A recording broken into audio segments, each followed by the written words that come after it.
connecting. For some reason it's not connecting. I don't know what's going on.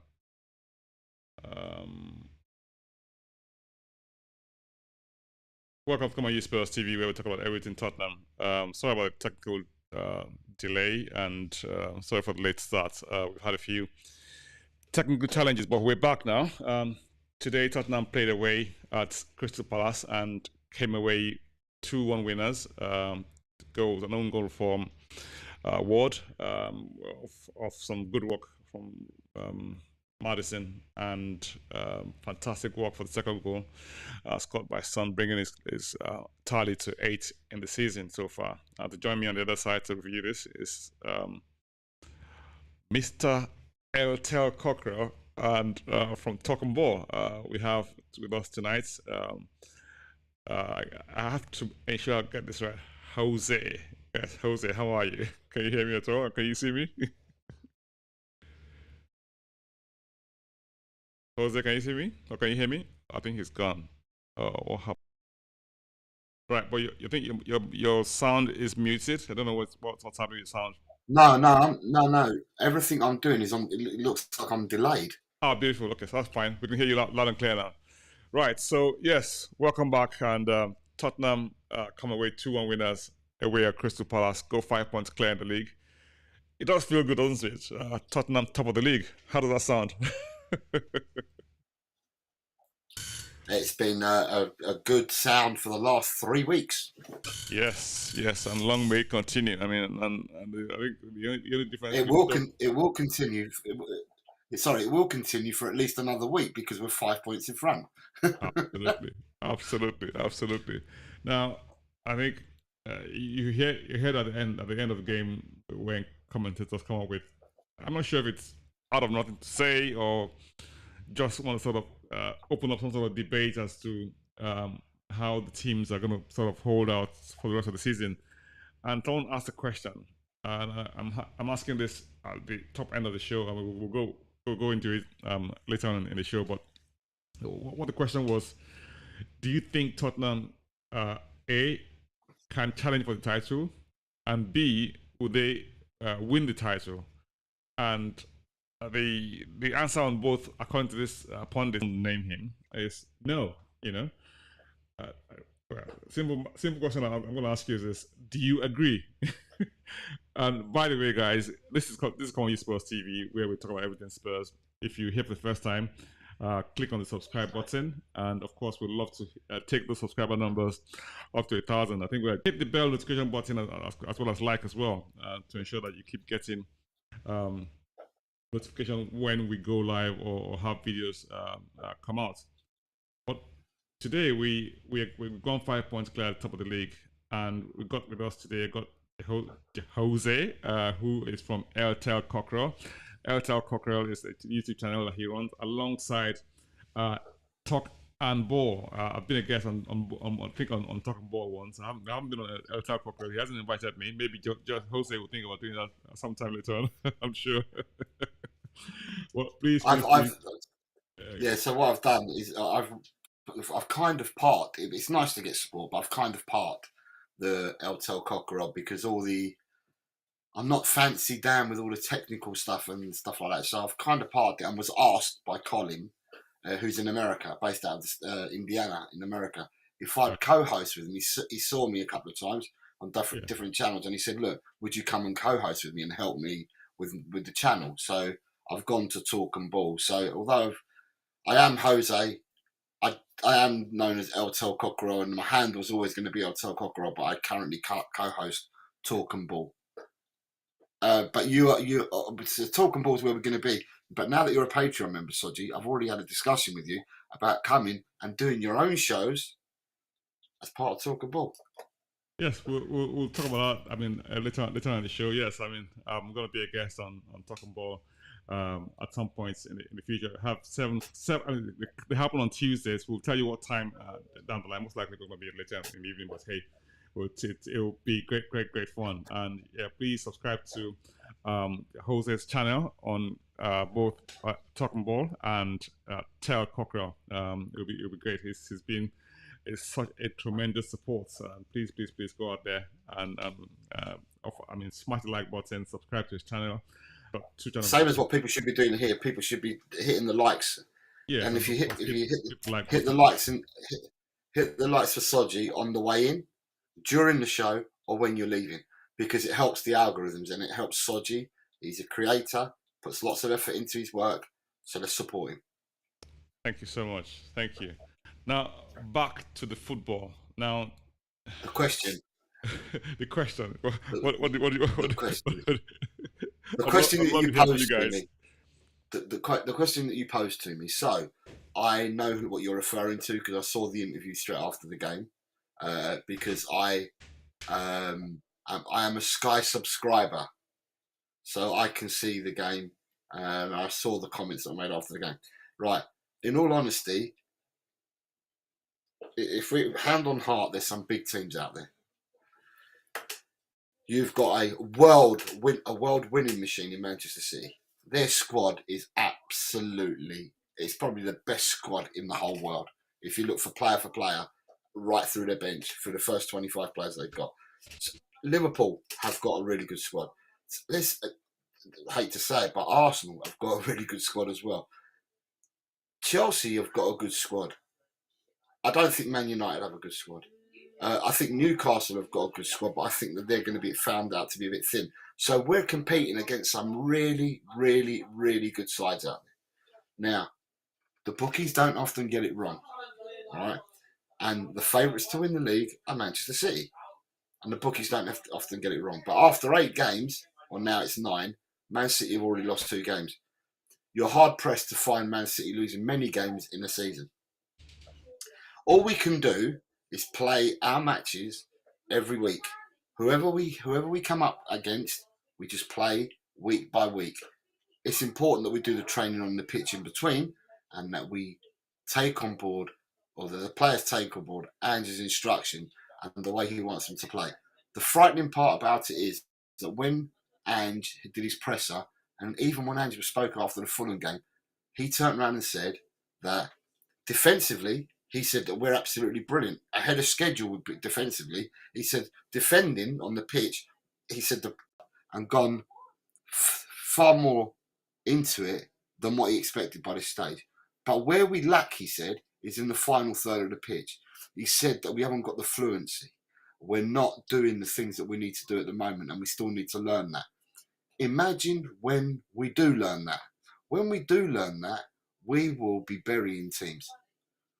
Now, at the end of the day, how many games? We've played 10 games. All right, I don't know about the rest of the teams because they've got to play over the weekend, yeah?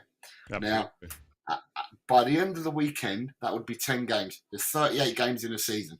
Absolutely. So we've got to put off the way through, haven't we? So at this point, then, after this weekend's games, we will be just over 25% into the season. Yeah? Now, statistically, and I haven't got stats in front of me, but statistically, the teams after 26% of the season, or after 10 games, the people that sit first in the division have either gone on to win the league, there's a few that finished second, and only one team that's been top after 10 games has finished third, but no lower than third. So statistically, in Premier League history, anyone that's been top after 10 games has finished no lower than third. I say to you, and I'm not going to answer the question fully for you, I'm going to say to you that before the season started, did you have us in the top 4, top 5? That's the answer that we should be giving to people. Anything else is a bonus. That sounds like a classic lawyer's answer, doesn't it, right? Is that lawyer or a politician? Lawyer or politician? A bit of both,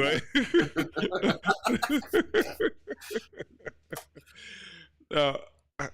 I feel you, and honestly, at the start of the season, it was like, look, if we get into Europe next season, it will be a plus because, I mean, granted, from a historical perspective, no one knew a lot about Ange, and it was always going to be like, let's see how this goes, you know.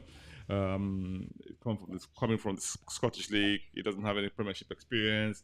He hasn't played in major leagues, and all that, all the stuff we've sort of read up over time. And of course, new team.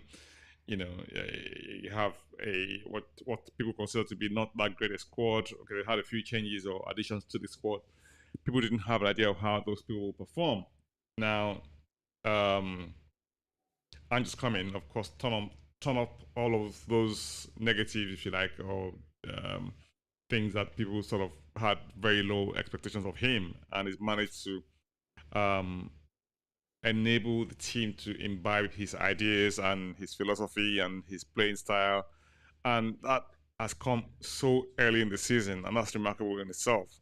And I mean, I know we've said this over and over again. It's like, I mean, it's like one of those times when you sound like a broken record, but you like the sound of it and you repeat it again, which is the team have bought into his philosophy big time. He's stamped his method on the team so quickly, and it's taking a lot of other teams by surprise in the sense that they don't expect how we play, and he's created a style of play that is so difficult for teams to play against. It's almost difficult to play against them, and this fluid system he's sort of described, and I said it in the preview to this match.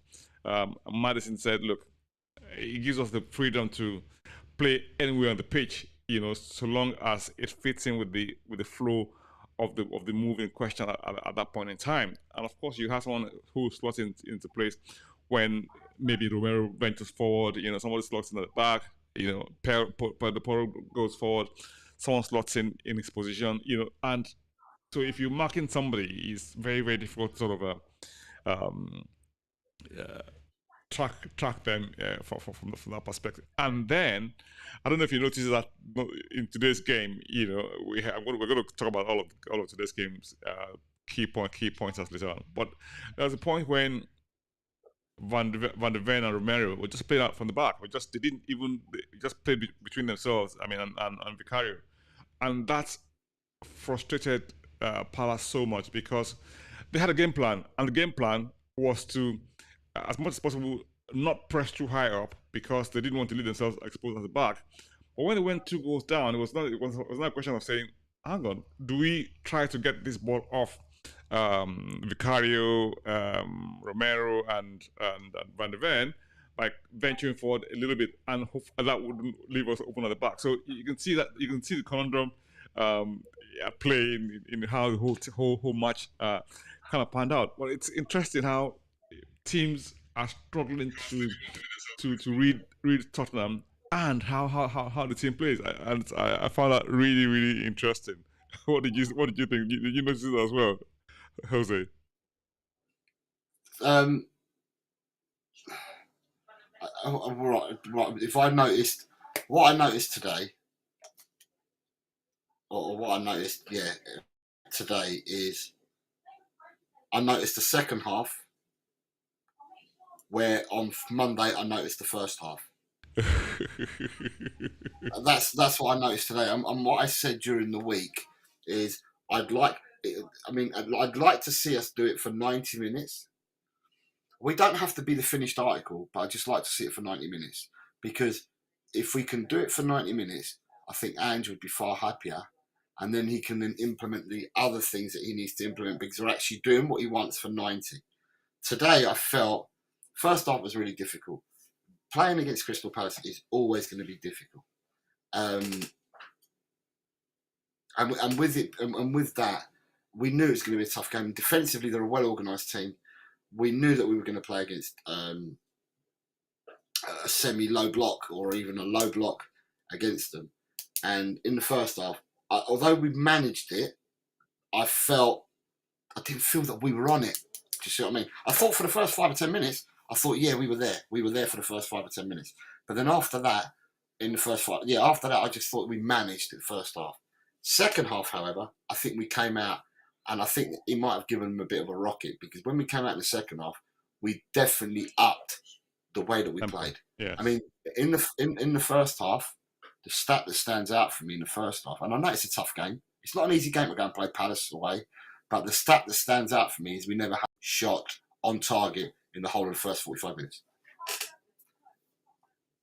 Yes, that stood up for me as well. I mean, I know it's just I was looking at the stats. I thought to myself, hang on, how can you have 70% of possession and zero shots on targets? I mean, it just didn't sit well with me. And Palace had a few opportunities as well. They carved out I mean a few opportunities to sort of have shots on target during the game, but it did feel comfortable to us. I mean, for us anyway, it didn't feel uncomfortable. I mean, it felt comfortable, but we just lacked that little bit of cutting edge in the key moments in the match. And like you said, the second half up the tempo, up the ante, and I think the passing became a lot more crisper, right, and quicker on the ball. But I loved the passage of play we had to leading up to the goal. It was just absolutely fantastic. The second goal, especially, even the first goal, was really, really good. Oh, thank you very much, Mark. Mark Cousin says, "Big up, lads. Still top. Of course, we are still top. Thank you so much. You know." And Mark Cousins, yes, already done. Thank you so much. You're very kind. Well done. Well done. Right. So it's important for us to maintain that tempo, because when we up the tempo in the second half, I mean, come on, we played some really, really good stuff. It was good to watch. It was really, really good to watch at different points in that match. And I loved how the move for the second goal, especially, how it sort of materialized. I mean, you had the little punch up to Johnson. He cushion headed it to Madison, and he just sort of, did a bit of magic in that. Mr. Johnson came running in, passed the ball. Papa Matassa came, passed the ball to Johnson. Johnson pulled it back to Son, and that was absolutely fantastic. Absolutely fantastic. It was just a beauty to behold. You're nodding your head. So, yeah, you enjoyed that, didn't you? I enjoyed a lot of. Right, I listened to Postecoglou's interview after the game. He got interviewed pretty quickly after the game on Sky Sports. On pitch side, but really, really quickly, because they went to an advert break as soon as the game had finished. They showed the league table. Advert finished. As they went to an advert, finished, and he was already there being interviewed. And straight after he got interviewed, before they could even carry on, then Sonny was interviewed straight after that. Yeah. So that's where I stopped and then came on here. But listening to what he said that today we found another way of winning the game, whereby he totally knows that we had 70-odd% possession in the whole game, that we didn't have a shot on goal in the first half. He's aware of that.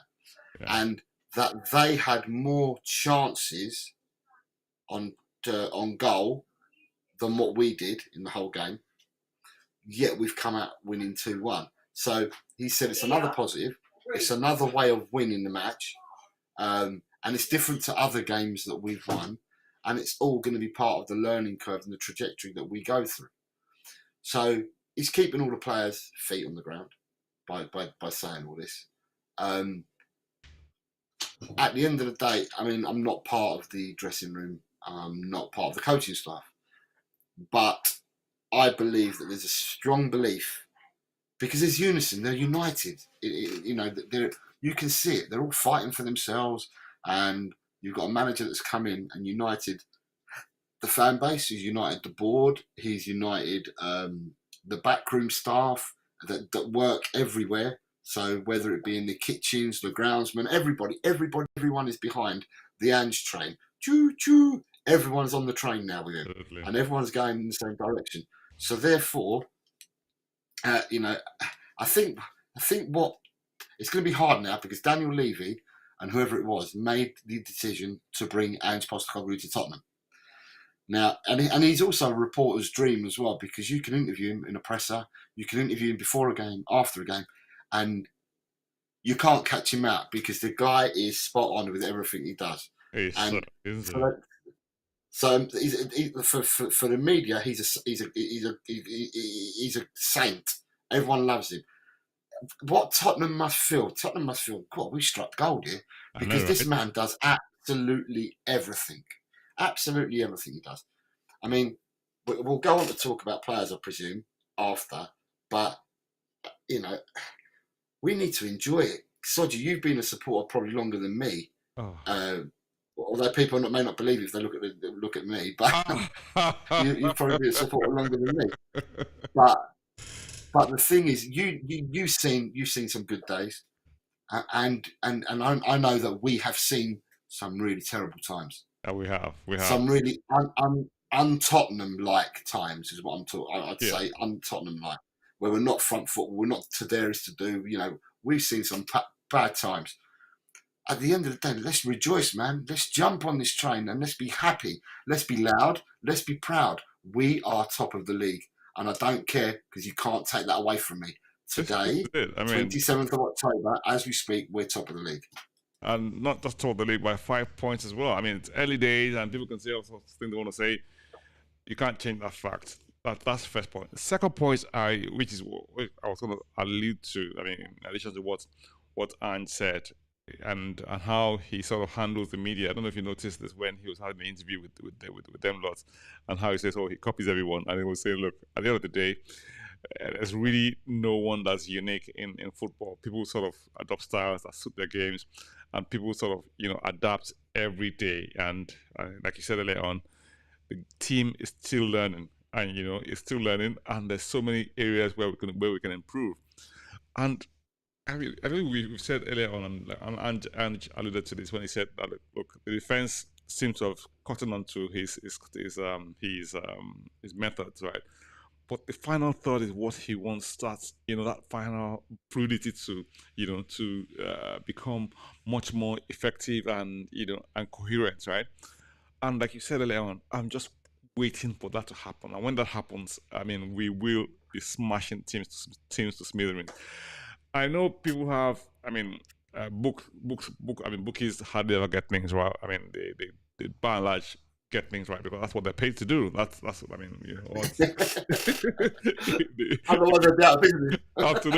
Absolutely. And which is why we have outliers like this. I mean, in quotes, if you want to use the word outliers, like Leicester a few years back, and also this season. I mean, it's only a quarter of the season through, and it's looking good on so many levels. If we look at today's team, right, and people are saying that, okay, the chances of, or the areas where the wheels might like to come off will be when we get injuries, or we have suspensions, or players unavailable for whatever reason, international breaks or whatever, and that would call into question the squad. But today, we had Udogie not in the squad at all, so we had obviously Davies deputizing for him. On the bench, we had Emerson Royal, and David didn't give that much of a great account of himself in the first half, so it wasn't a great performance, and he didn't hesitate to sort of take him off very, very quickly, and he brought on Emerson, and I thought Emerson did great, I thought he did good. I think the key bench looks really solid today, just by the single addition of Mr. Bentancur. I mean, for me, him being back is probably the best news I've heard this season, apart from us being top of the league. It's just such good news because he's an absolutely majestic player, and I can see him fitting into Ange's ball so solidly. Let's just go back and have a quick look at the game in sort of phases, if you like, on the players. But before we do that, do you want to sort of take some of the comments on the comment section? Let me tell you some of the comments. Yeah. You've got Omoni. He says Coys. Omoni, right? Then and then he says, and then Omoni says, the first time we have a good manager, we wanted to manage Spurs, unlike our 3 last managers. And then Mark Cousins says, this is the most confident I've been since Poch. And then you've got Tier Flavour. Yeah. Says, that is because he's instilling a winning mentality, which means it comes with an expectation. Well, which I concur with all 3 statements that are made by these people. I concur with all 3. Agree more. Either. It's like, I think we touched upon it earlier when I was saying the piece about he's united the whole club. He's brought people in. He's got everyone united. Fans, board, players, backroom staff, absolutely everyone. The youngsters, the academy is on board. Everyone is on board. and he's united everyone, and that's what we want to see. And we will be a force going forward if we carry on with this philosophy and follow the instructions that Ange is laying out for us. Obviously, it's not just Ange. You've got Scott Munn there as well, and now you've got Johan Lange or whatever. We just need to. Right. I don't want to jump ahead of myself, but I believe that before Lange came along, and at the end of the summer window, I believe that Paratici cooking in the background as well. He's been the best cook we've had in years in the background. I think that they already have a list of who they want for next summer. They have an idea of who they're going to go for next summer. Let's not kid ourselves. Let's be real about this. A lot of the conversations don't happen with players anymore. A lot of the conversations happen with the agents, and the agents are spoken to well in advance to see, we're interested in your player. Do you think your player wants to come to us? And if he does, then that's when you see we're linked with the player, we're talking with the player, we put a bid in, because all the groundwork has already been done. Now, we're probably ahead of where we should be at the moment. Is in all reality, we're probably ahead of where we should be, and that then means that we have a question now that needs to be answered in the January transfer window, and that is if some of our targets are either available or not available in the winter window.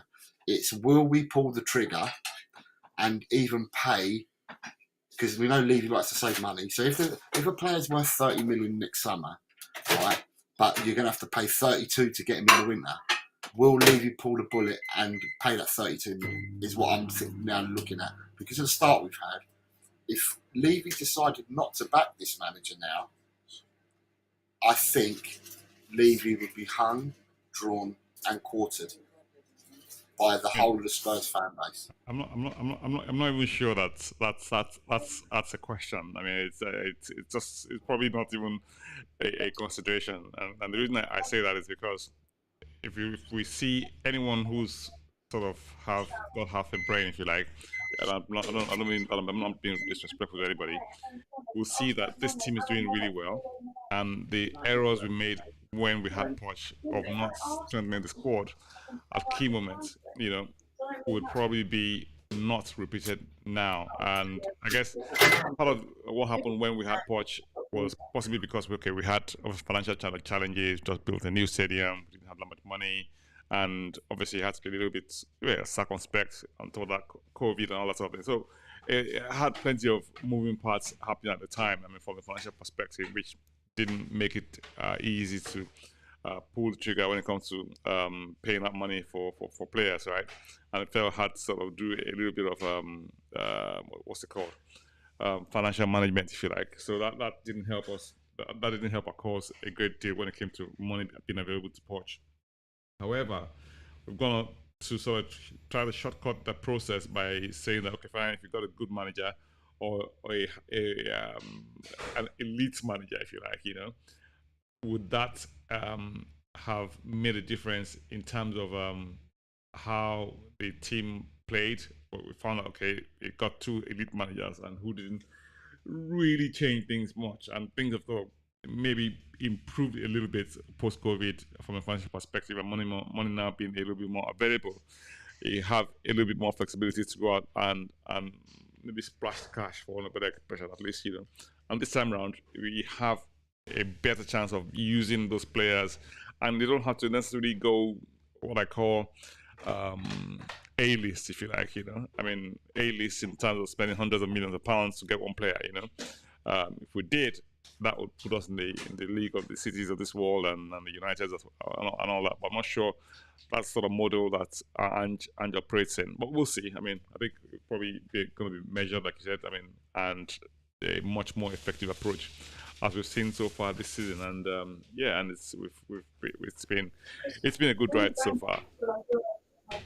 But in what I'd say to you, Soji, and I hear what you're saying about the Poch era, but in the second season where we were fighting with Leicester and we were improving as a team towards the end of the first season and going into that second season, to then not back him for 518 days was criminal, absolutely criminal. And So to me, I wouldn't put anything past Levy, even if it stares in front of you, in front of your eyes. I wouldn't put anything past him because he did this with Poch. We had we had a great team. We just needed additions, and it never happened before. So I'm just hoping it doesn't repeat itself again. But what I will say to you is, I mean, you've been a Tottenham supporter for years, and the people in the fan base know everything as well, and know Tottenham as well. And what I would say is, there was uproars at the start of the season, Soji, with the club. The fan base was divided. Yeah. People were doing protests against Levy and everything. You've not heard anything now for the last 10 games, have you? I know I've said this before, and I'll repeat it. Winning changes everything. Winning changes everything. Keep winning, and no one gives a toss about what's going on at the back end of the thing. You know, you might have, in quote, crap players, whatever you want to call it, but the fact of the matter is that I think the team and the way the team is playing, obviously we're winning, which is no one can complain. I'm just waiting I'm not waiting for a loss. I'm just trying to imagine what it would look like if we lose a couple of games on the trot, you know, or maybe lose 3 games on the bounce, and see how the fan base would react. You know, maybe somebody makes an error and the game, and you know, and how fans turn on that player, and you know, everything becomes toxic again. You know, but hey, like I said, I just don't want to jinx this or go negative. I just want to exude the most positive vibes ever. Look, all of that is, you know, I don't give a toss about what's likely to happen if it doesn't back. Look, listen, we're playing well. Let's cross that bridge when we get there. Enjoy the moment, and yeah, we'll not sort of sour things by, you know, what's that? I'm not trying to sour though. Oh no, I'm not saying you are. I'm not saying that you are. Everything's gone quiet. All I'm saying is everything's got quiet, and Levy has been let off the hook slightly because of what's happened in the first 10 games. Now, you just made a comment there, and I'm going to say to you, Soji, I, for the life of me, at this present moment in time, cannot see Tottenham losing 3 games on the spin. Oh no, neither could I. I mean, neither could I. I don't know. You said what will happen with the fan base if we lose 3 games on the spin? How the fan base going to react? We're not losing 3 games on the spin. Thank you, but that's not going to happen. Let me unsay it. I do understand what you're saying. No, I do understand. Absolutely. I'm just testing. Colin is on Talking Ball. Thank you for joining us. And before we look at Colin's comment, Ben says, what does Ben say? Let's have a look. Ben has been talking here. If I go back, but Tri-Flavor came back in with, we don't take a backwards steps to anyone. Is that your dog? Yeah, it's my dog's just barking. Say hi to him or her. I've got 2 German Shepherds, 1 boy and 1 girl, the brother and sister. Right, okay. Ben's come back in. His reason why first half was leaning more to possession than shots on target was because this was a new way of playing by the team. Ben's then agreeing that he saw that I saw it too. Yeah. Ben's then come in and said, Ben still continues. He said he was very happy with the way they performed. He's talking about Ange in his interview. Yeah. Mm-hmm. Well done, the lads. Wish I could have been there, but duty calls. Meaning that he wanted to be on the show, but duty he wanted to be there. Exactly. Mm-hmm. Yeah, and he says it's a great time to be a Spurs fan, lads, which is correct. Talking Ball has come in, and Colin has said, "Big up, gentlemen." Thank you. Ben has come back in and said Neville had a dig. Now Did you see this? Because I did. Neville had a dig saying that Ange just copies Pep. Yeah, exactly. And it was hilarious. It was hilarious because Neville even said that he tried to copy Pep too, and Ange straight away said to him, "And how did that go?" because Neville got sacked from Valencia, didn't he? After about 8 or 9 games, he got sacked from Valencia. So he's very sharp. He's very quick. I mean, when Neville said, "Very, very," he said to Ange, "It's easy. This you just copy and Pep." And he goes, "Yeah, that's right." He goes, "I watch 1 game a week." So he's sharp. He's very quick. He's very sharp. Totally with it. You know, yeah. He's got very good wit. He's got very good wit. You know. And then Ben's coming back to me saying, hi to me. I am, because I asked him if he was good. He said, wanted to join you guys, but needs must. There will be plenty more happy days at the lane. I asked Colin how work was going, because Colin's on American time, so I know Colin's working.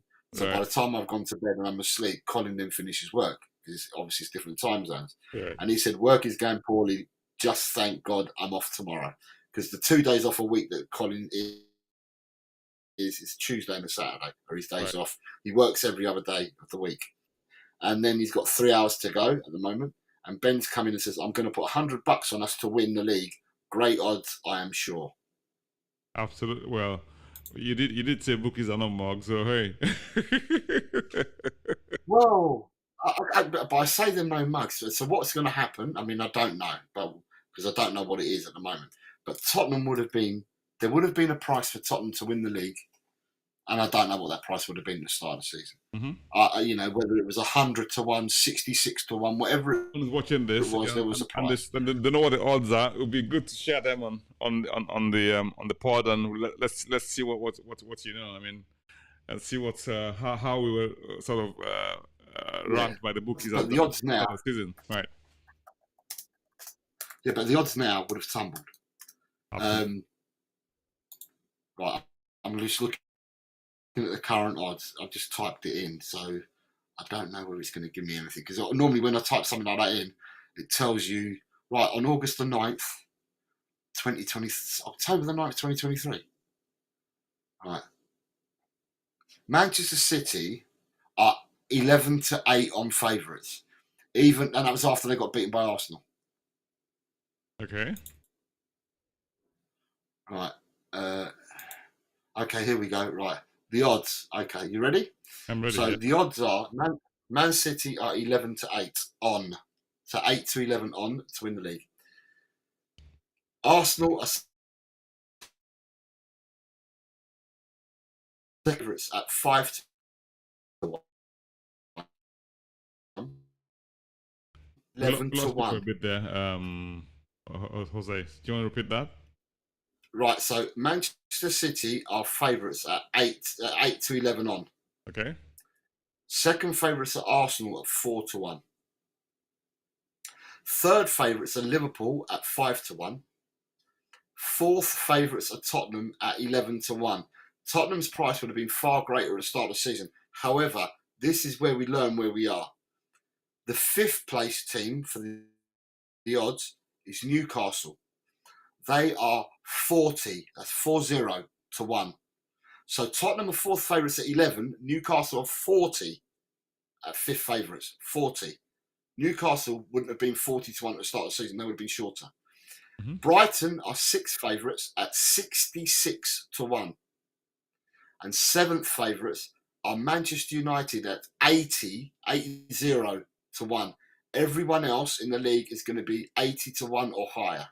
Now, for people that gamble out there, Tottenham's odds would have plummeted big time to come down to 11 to 1. Yeah, but to see that the fifth place team in the betting is 40 to 1, that's a huge gap. If you consider Arsenal second favourites are 4 to 1, and we're fourth favourites at 11 to 1. So that's a 7 point difference. Mm-hmm. Even if you look at Man City at 11 to 8 on and us at 11 to 1, that's about a 13-point difference. But the gap between Tottenham and Newcastle is a 29-point difference. That tells you of what, even the bookies are now beginning to, they're slashing the odds. They're beginning to believe. And they're starting to say to themselves, well, maybe there's something brewing. Maybe there's something going on here, Yeah. Maybe there is. So we lined up with Vicario goal. Sorry, we've got another comment in from Robbie from Lily White Lane. He says, "Big up Soji and Jose." Hey, how are you? Big up Lily White Lane. I hope you're good. Thanks for joining us. Thank you so much. Big up to you as well. Right, I was saying about the lineup and the teams, right? So if we have a quick look at the lineup, the only change was from the last match was Dijk, who wasn't available and filled in by Pedro Porro. So we had a back four of Romero, Van de Ven, in the middle, and then on the right hand side we had Pedro Porro, and on the left hand side we had Davis. In the middle, Bissouma came back. Oh, sorry, actually two changes. Bissouma came back in for Højbjerg because he had a sort of service suspension, and he had Sarr by side, and then Madison part of the front four alongside Richie on the left hand side, Son in the middle, and Kulusevski on the right. So pretty much, I mean, what you might call the team picked itself, if you like, you know.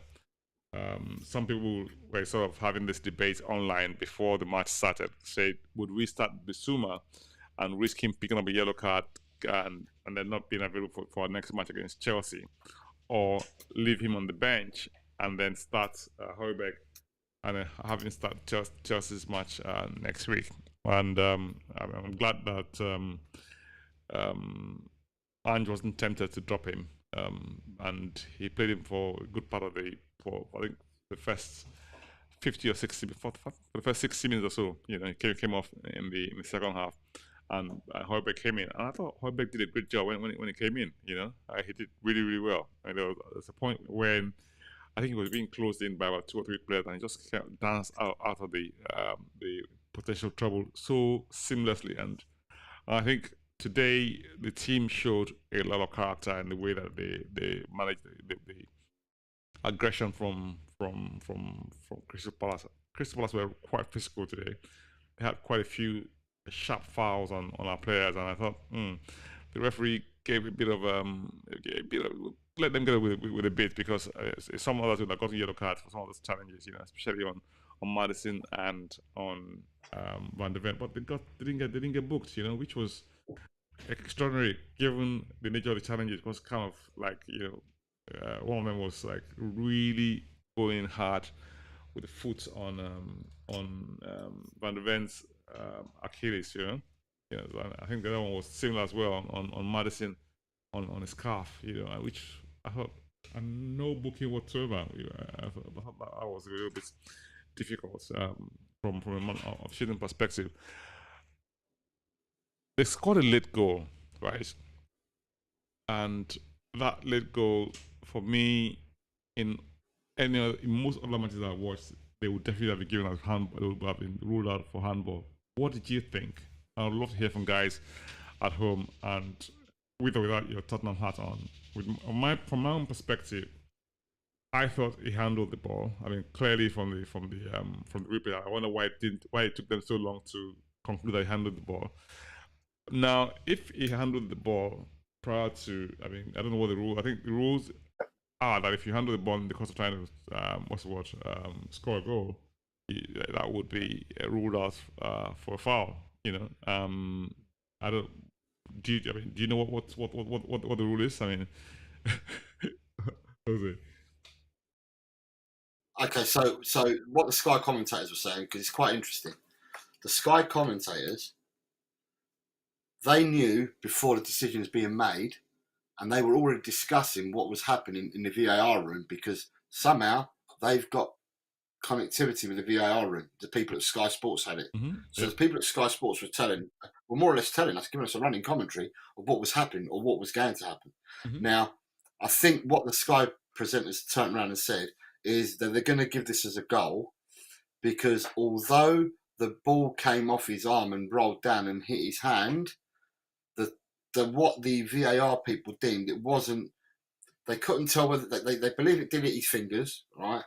But they couldn't tell whether he gained an advantage where the ball dropped, because his chest of the ball. Did the ball go into a certain direction whilst it hit his hand? And that's what I think that they were discussing in the VAR room. And they felt that whether he touched it or not, the ball would have dropped exactly where it did.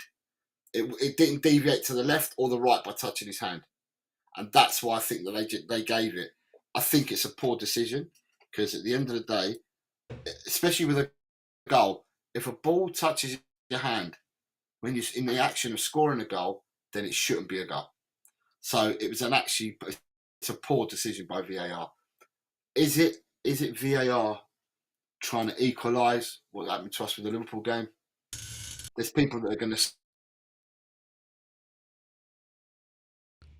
You think some people are going to ask for a replay? Yeah. The action of scoring a goal. No, we're still trying to sort out the date for the Liverpool game. Right. Yeah, the Liverpool replay still got to be sorted first. I don't know how many replays we can play in the season. But that's what I think the VAR was saying, or from what the commentators on Sky were saying about the VAR, because they could hear everything that was going on. And it's quite poor that they can hear everything and relay it to us. Yet, I don't know, it's a bit like, let's go back to rugby and stuff like that. If you go back to rugby, when a decision's made and they go to the off-field referee or whatever, they explain and you can hear it, you can hear the commentary, it's being explained and that. And, you know, it's easy to do. And you hear the referees talk as well, and you hear it all. Why can't we do it in football? If you're going to bring all this technology in, then let's hear what you've got to say. You know, at the end of the day, it's not just today's decision. There's lots of decisions. I mean, let's be honest. The goal for Liverpool should have stood. If I'm being honest, it was definitely a goal. I saw it with the naked eye. Yeah. I saw it with the naked eye that it was a goal all day long. I said to my son, that's a goal. Why are they looking at? Why is VAR even looking at it? It's a goal. He's on the side. And when they said no goal, I just thought, okay, I must have missed something then. They must have changed the rules since the last time I watched or played football because it's been disallowed. But then again, today, as I said, in the action of scoring a goal, if the ball hits your hand or there is any handball in the phase of scoring a goal, then it's no goal. Doesn't matter how slight. It doesn't matter how slight it is. It doesn't matter to me. It doesn't matter whether it went to the left, it went to the right, whether it landed in the same spot. That doesn't make an iota of difference. Handball in the phase of scoring a goal is no goal. Interesting. And that can be even if that went against it, even if that went for us, against us, or if it was a different game altogether. And I'm not watching Tottenham and I'm watching two other teams play. It's still no goal. It doesn't matter who you are. It's no goal. End of story. That's my opinion. I think I'm very inclined to agree with you, and that was my thinking at the time, and it hasn't changed. Having watched it over and over again, I was trying to ask myself, what were they trying to establish by taking so long? Was it the fact that the ball hit his hand, or the fact that it gave him an advantage as a result of him hitting his hand, that the ball hitting his hand? I don't know. Anyway, there we are. Now, we had Romero and Van de Ven in the center of the park, and I thought Van de Ven today, there's one particular incident which I saw, which was like, I think one player had gotten away. Was it? I'm not sure if it was it Hughes? I think was it? Yes, gotten away. I mean, by the center. There's a few players, Soji, that appeared to have got away because Van de Ven seems to play cat and mouse. Honestly. Van de Ven seems to like the idea of, I'll let the player go past, so he thinks he's got it, right? And then what I do is I put the burners on. And he seems to play this cat and mouse game where he lets the player go. It's not that they've gone and jump on him. It appears that he's letting the player go, so then he just goes, right, turbo on, bush, and then he gets to the ball. Like, and the player, it's off the ground so quickly, But it's demoralising because it was, I think, who was it? You had Will Hughes one time. You had a couple of times Edouard thought that he was going to get away. Yeah. And you had Mateta one time as well. Yep. And he hit the ground. And you could see with Edouard and you could see with Hughes, they were like, sod this. I have no point doing this because you keep doing that. And they were probably telling their team, don't play the ball long because we're never going to get it. Absolutely. So you could see that they were frustrated because they were never going to get past it. So, I mean, but there again, can I say, although Van de Ven's made some recovery tackles, I called Van de Ven the blanket. And the only other blanket I think we've had at Tottenham was when Kyle Walker played in the back four with Rose, Vertonghen and Alderweireld.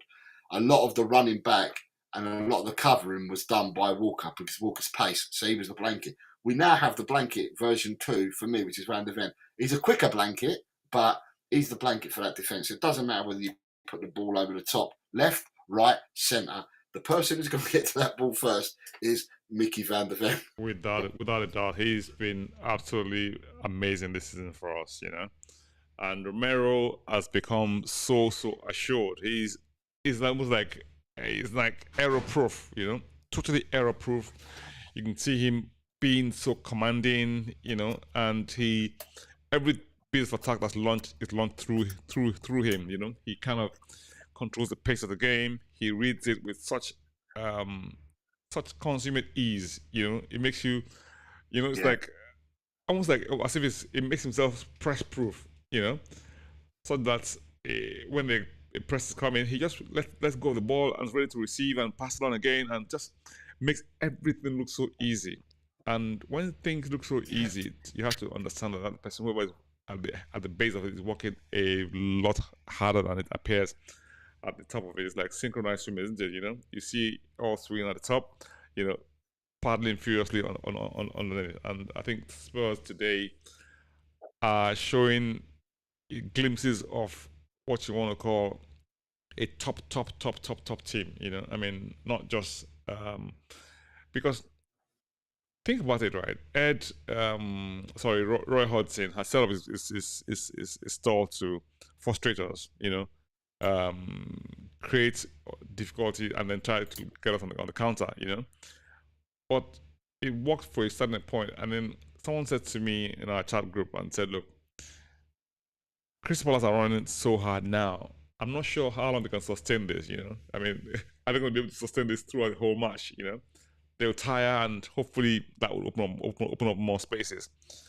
I mean, lo and behold, that happened again. Okay, maybe early in the second half, we kind of applied a lot of pressure, and it paid off, especially the way that Maddison whipped that ball across.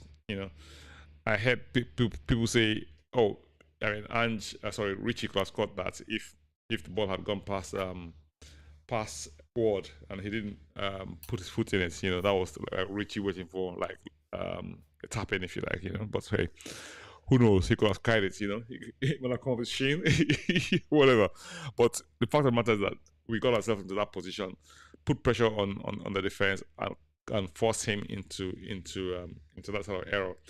And that's the second time we have put the opposition players in that position, especially when you whip in those sort of crosses, that's like very dangerous across the goal between the keeper and no man's land, where he can't come and claim the ball and the defender is there. And that happened again today, similar to what happened against Liverpool with Matip, And I'm beginning to see things that make you really, really pleased to be a Spurs fan, I'm not sure anyone could have faulted the way we played today. I think the boys played really well. They played really, really well.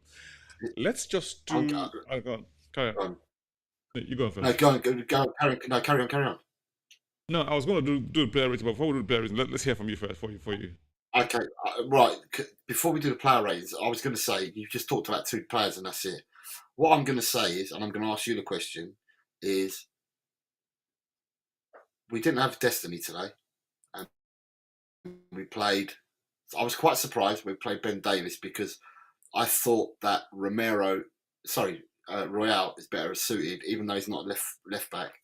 He's probably out of what we've got left to play there because we've got no Perisic, we've got no Sessegnon. Mm-hmm. So from what we've got left, I thought that Royale would be a better fit. It's an R. Okay, that's okay. We'll let you off. Yeah. I'll come back to Royale in a minute as well. But so to me, I was going to ask you, Soji, if, and it might be a bit wrong of me to say this, but if we look at today's game, 45 minutes as a sample size for what Ben Davies offers, Ben Davies ain't the squad player that we need. Ben Davies doesn't even got on that bench for me. He's one of the people that has to go sooner rather than later. I know that everyone's saying Dyer, and everyone said you've got to keep the Ben Davies for utility player and whatever. But today, he was a fish out of water. They kept putting the ball behind him, and his pace, he has to be the slowest man on that pitch. Slower than anybody else on that pitch because he was getting annihilated and roasted. And he couldn't play the inverted role, which I was quite surprised about because I've always thought that Ben Davies, he's got a bit of football nous about himself, but he wasn't inverting at all either. And it got hooked at half time, and quite rightly so. And I think Ange must have realised, I don't know what he saw in training, but I think Ange realised, you know what, Royale's got to be the better option there. Until we get Destiny back, and we're hoping he's back in the next game, you've got a chance Royale there. I think if Ben Davies isn't getting any more minutes before the winter transfer window, I'd say he's got to be one of the players that goes straight away, because today he was shown up big time for me. Interesting. Now we have 10 days for our next match, right? Now, yes, against Chelsea at home at the Lane, late night kickoff Monday night. A lot of anticipation and build up to that match. Given the fact that Chelsea, we haven't beaten them that often. Even though we beat them last year at Tottenham Hotspur Stadium, and we drew a really drama-filled game at the early part of the season. With Harry Kane scoring a very late goal. So they haven't beaten us in a season yet. I mean, the previous season they kind of smashed us all over the park. I think about 3 occasions or so. So it was good to get over them last season. But I mean, I know we're coming up to Pochettino coming back home, and it's a lot of things in play. This time around, Poch left us, and he was sacked obviously. But he's back now with the local rival. Some people say he shouldn't have taken the job. Others say we didn't offer him the job to come back to us anyway. So what do you want to do? He'll be unemployed, Anyway, and others say that he could have gone to any other team apart from Arsenal. So yes, they wouldn't not forgive him, if you like, for playing, for managing Chelsea. While you get the odd what you might call bit of humor when people say he's Agent Poch, set out to destroy Chelsea on our behalf, and weaken them a little bit, So yeah, what do you think? Well, I was still waiting for you to respond to me about Ben Davies. What your thoughts are, because I asked you the question about Ben Davies, and I'm not having a response. I went off on a tangent. But yeah, I know you went somewhere else. You said you were playing in 10 days' time, and I was like, okay. I thought you were going to say. Yeah, I was a little bit disappointed in Ben Davies, and I think maybe if I want to make an excuse for him, maybe lack of match fitness or not playing that many matches has made him a little bit rusty. But however, I know that from what I know of Ben, he's always been a reliable player for us. He hardly ever put a foot wrong in my view. And he's what you might call the Mr. Reliable squad player. He's not outstanding, but he does what he does adequate, if you like. A lot of other options in that position at the time, but he just kept on popping up on the team sheet. Yeah, that's my take on Ben Davies. Oh my God. Okay, so Soji, I'm going to say to you another thing then. If that's your take on Ben Davies, does Dijk get into the team? No, not for this team. Why doesn't Dijk get into the team? Well, who will he replace? Van der Ven?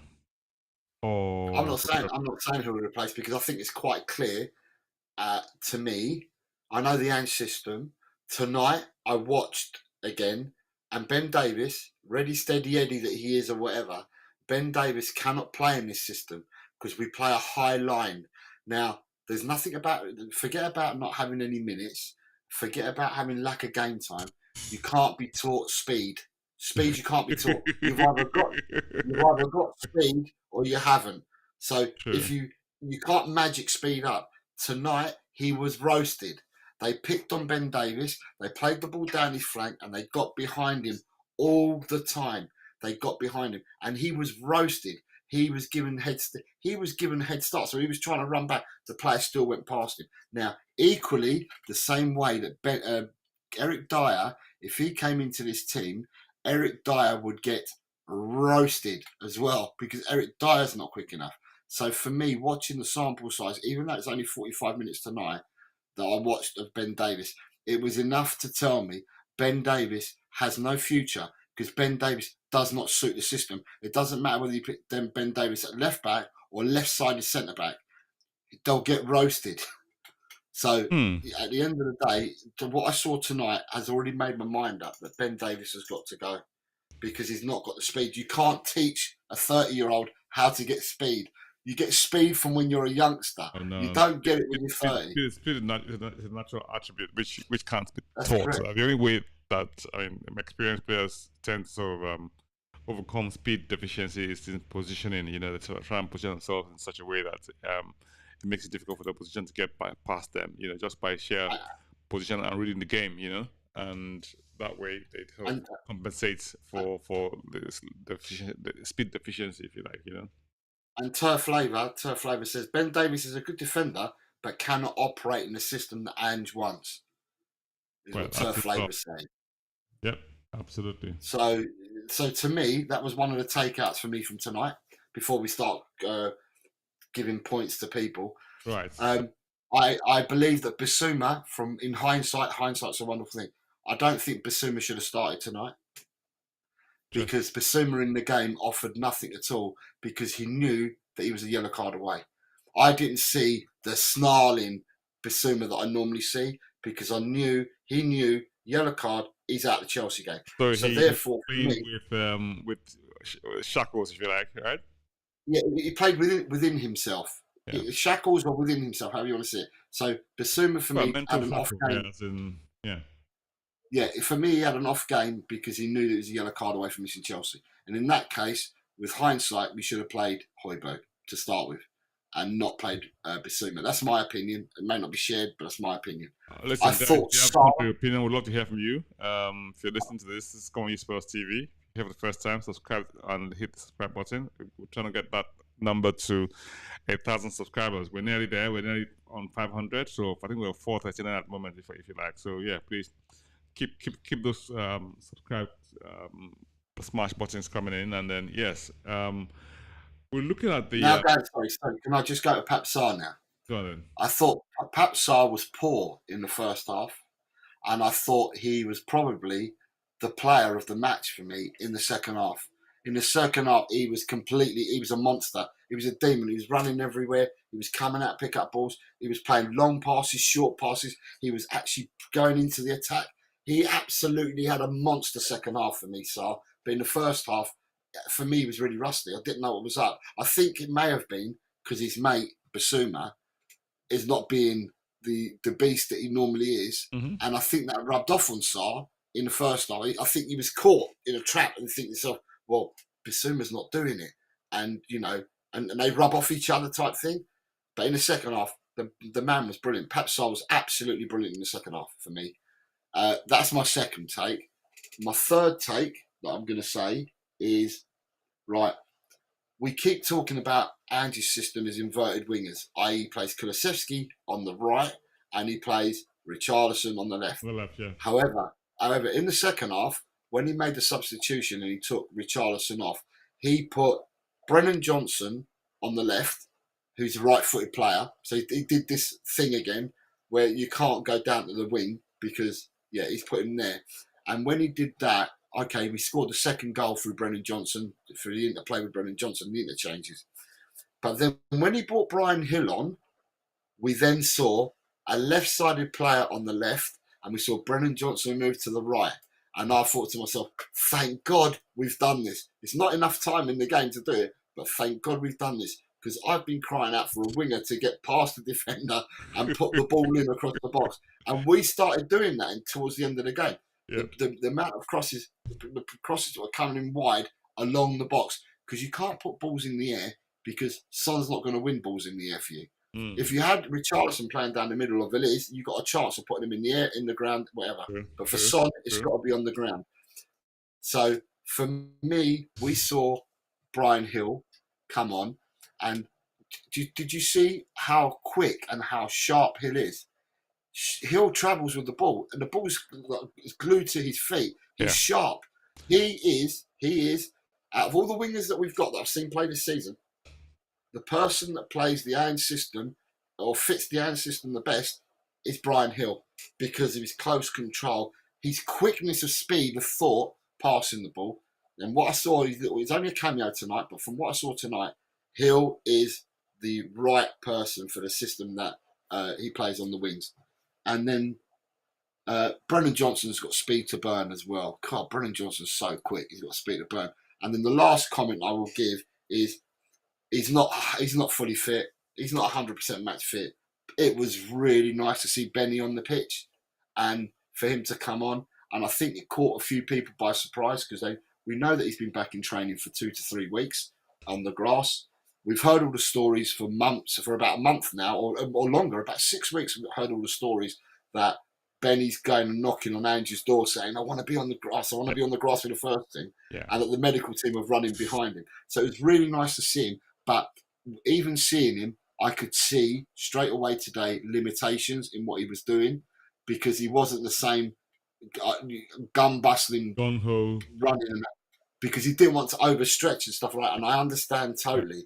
It's going to take him time to get up to speed. But boy, was it good to see him on the pitch in a Tottenham shirt again. Yeah. And he got a rousing applause from the players and from the fans at the end, which is really good to see. That was a brilliant touch. I was going to say that as well. I mean, having him on was like having a new signing, you know, mid-season, and then of course the nice touch at the end when all the players went up to him and gave him all the support and affection. That was good to see. So they were my sorry, they were my comments on what I viewed when I watched the game. But we can go to the players' predictions if you want. I just wanted to say that. That's fine. That's fantastic. What I took from the game. Of course, we would love to hear from you at home. If you agree with Jose, or if you have other views, please feel free to express them in the comment section, and we'll talk about them as well. Now, going on to the player review. I mean, let's start with Vicario. Vicario made one amazing save during this match. I don't know if you remember that save. I do. Yeah, I do remember it. Yeah, I do remember. He got down low. I remember it. Got down really low, and that was really really good. I was a bit disappointed that we didn't get a clean sheet in the end. I mean, owing to that foul. What was disappointing for me is that I've watched Vicario all season. I've been really impressed with him. With his feet, he's absolutely brilliant. Sweeper keeper, he's absolutely superb. He's right up there. His saving is absolutely sublime as well. The world-class saves that he pulls off. But I'm really pissed off with the way he got beaten for the goal, because the goal was like just inside the edge of the area, and the guy's hit across the ball. He's hit across the ball, and it's gone darting the other way.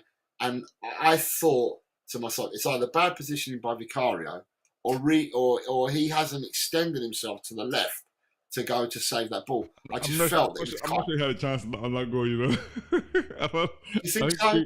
I think I was expecting too much from Vicario to send that ball. It was a Do you think so? I thought it was too quick. It was too close. I just had no chance. He had no chance. I think he's positioning. If you want to talk about how that goal came about from an say, if you want to ascribe blame, if you want to do that, it's probably Porro, because Porro mistimed his jump. Didn't look over his shoulder. He didn't look over his shoulder. Yeah, Simple as and that. then he just not only mistimed his jump, he didn't sort of close the guy down quick enough. I think what he should have done, rather than try to jump, was try and get close to the player and avoid, just make it comfortable for him to get the ball. He wouldn't have had a chance to shoot. So that sort of he mistiming his jumps opened up the space for the striker to just have a free shot of goal. And I thought I don't think he stood a chance in that one at all. I think that was we differ, because I thought that he wasn't in position. His positioning wasn't correct for the ball to go across him. So if you're going to give Porro marks out of 10, so I said Porro. Vicario out of 10. I'm giving Vicario 7. Good. I'll probably give him a 7.5 as well. So 7.5 for Vicario on that one. Pedro Porro. 7. 7 as well. I agree on that one. Mickey van der Ven. No, that's not Mickey. We'll go to Romero first. Romero. 8. 8 for Romero. 8 for Mickey van der Ven. 8 for Mickey van der Ven as well. Yeah. I agree on those calls as well. If you guys want to tell us what you think at home, it would be great to hear from you. We're doing player ratings, and then on the right hand side we had Davis in the first half, and then Emerson. Ben Davis gets a 5 from me. Okay, probably gets a 4.5 from me, but hey, 5 is generous, I think. Yes, and Emerson. I'd give Emerson a 6. Same here. I didn't have much to do, to be fair, but yeah. Bisuma. 6, Okay, give me a 6 as well. Madison. 8, Is that all? 8. Really? Oh wow, I would have given him a 9. Honestly, I would have given him a 9 easily because he made both goals. I mean, single-handedly. Even though Ben Johnson would probably get an assist in the end, but I thought he was at the fulcrum, at the center of both goals in the end. And yeah, for me, he was probably the man of the match. Anyway, yes, so 8 for Ben Johnson. Sorry, Madison. I'll go for 9 for him. Okay. Papa Matsa. 7. Okay, 7 as well for me. And also Richarlison. I thought Richarlison actually did a great job today, even though he got taken out in the first half. I thought he did quite well. 6. 7 for me for 6. Richarlison, for even though he got taken off. Mr. Son. Mr. Son. 8. I agree totally. I agree. And then finally Kulishevsky. 6. I thought Kuli possibly deserved a 7 because that's probably me. So Kulusevski held off Tyreek Mitchell a lot of the time because he's stronger than Tyreek Mitchell, but he didn't get past Tyreek Mitchell. When he played against Fulham, Anthony Robertson, who I also rate as a left back, Kulusevski made him look like a schoolboy on at least 3 occasions and left him for dead.